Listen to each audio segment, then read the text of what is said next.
Bill Polian confirms he voted for Bill Belichick amid Hall of Fame controversy.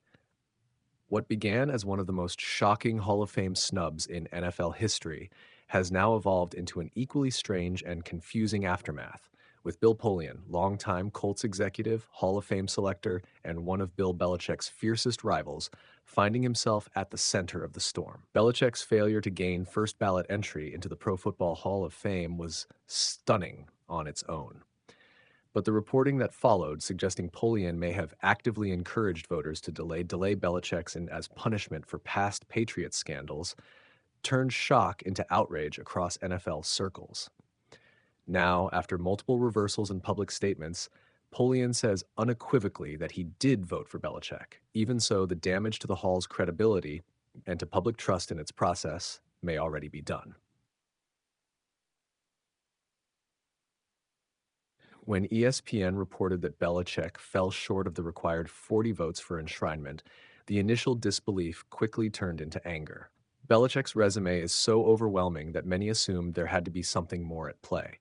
That something appeared to surface in the same ESPN report, which cited anonymous sources claiming Polian had urged fellow voters to make Belichick wait a year for induction.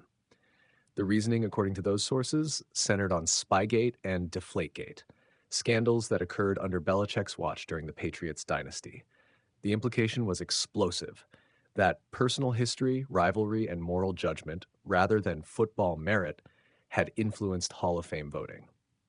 Polian's first response, total denial note.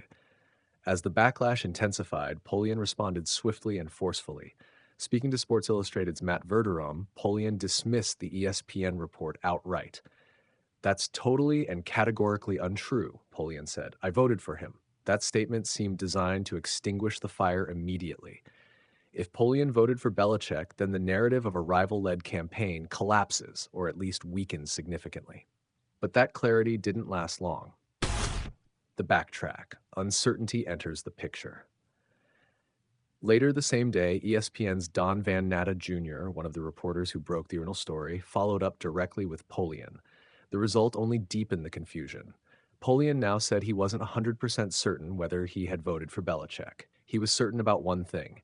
He voted for Patriots owner Robert Kraft and spoke in Kraft's defense during deliberations, emphasizing that Kraft had no knowledge of Spygate.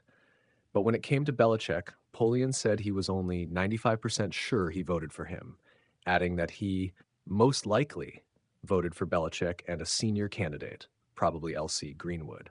Polian also acknowledged that the idea of making Belichick wait had been discussed in the room, though he insisted it did not originate with him and that he neither supported nor opposed it. At that point, the situation moved from controversial to absurd. A Hall of Fame voter publicly unsure how he voted in one of the most consequential decisions in league history raised serious questions about accountability and process. The second reversal. Confirmation arrives in Leonard. On Wednesday, Polian attempted to close the matter for good. During an appearance on SiriusXM NFL radio, Polian read a prepared statement confirming that he did, in fact, vote for Belichick, and that the Hall of Fame itself had verified this through its auditors. "I voted for Coach Belichick in the Hall of Fame selection meeting," Polian said. "The Pro Football Hall of Fame has confirmed that fact through the auditors of the selection process." He again denied ever suggesting that Belichick should wait a year, and emphasized that multiple selectors in the room, along with the hall itself, confirmed his position. Polian framed the confusion as an unfortunate miscommunication, reiterating his belief in objectivity and the seriousness of the responsibility selectors carry. Why the damage remains even with Polian's final clarification, the controversy hasn't gone away and likely won't anytime soon. Belichick needed 40 of 50 votes. That means at least 11 voters cast ballots against him. Polian now says he wasn't one of them, but the Hall's rules ensure that voters' identities remain secret. As a result, speculation continues to swirl, fueled by the absence of transparency and the extraordinary nature of the snub. Polian's shifting statements only added gasoline to the fire. In trying to defend himself, he inadvertently highlighted one of the core problems with the Hall of Fame process. When accountability is hidden, confusion and mistrust rush in to fill the void. Polian and Belichick, a rivalry that shaped an era. Context matters here, and Polian's history with Belichick is impossible to ignore. From 1998 to 2009, Polian served as president and general manager of the Indianapolis Colts, overseeing the Peyton Manning era. During that time, the Colts' primary obstacle was almost always Belichick's Patriots. The rivalry defined the AFC in the early 2000s. The Colts were elite. The Patriots were dynastic. And more often than not, New England emerged victorious. The most notable flashpoint came in the 2003 AFC Championship game when the Patriots defeated the Colts 24-14. Manning threw 4 interceptions, 3 to tie Law, in a game marked by aggressive physical coverage from New England's secondary. Polian was furious. As a member of the NFL's competition committee, he later helped push rule changes that emphasized stricter enforcement of illegal contact downfield, changes that dramatically altered how defensive backs could play receivers. In New England, those changes became known as the tie Law rule. Whether fair or not, that episode cemented the rivalry and shaped perceptions on both sides for years. Spygate, Deflategate, and lingering resentment. The scandals referenced in ESPN's report only complicated matters further. Spygate occurred in 2007 during Polian's tenure, though it did not directly involve the Colts. Deflategate came later, tied to the Patriots' blowout win over Indianapolis in the 2014 AFC Championship game, long after Polian had left the Colts, but still connected to one of the rivalry's most painful moments. Those controversies continue to polarize opinion. For some, they are footnotes in a legendary career. For others, they remain stains that merit lasting consequence. The problem is not that people disagree.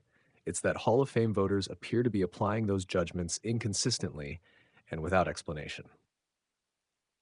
The bigger picture. None of this proves that Polian led a campaign against Belichick.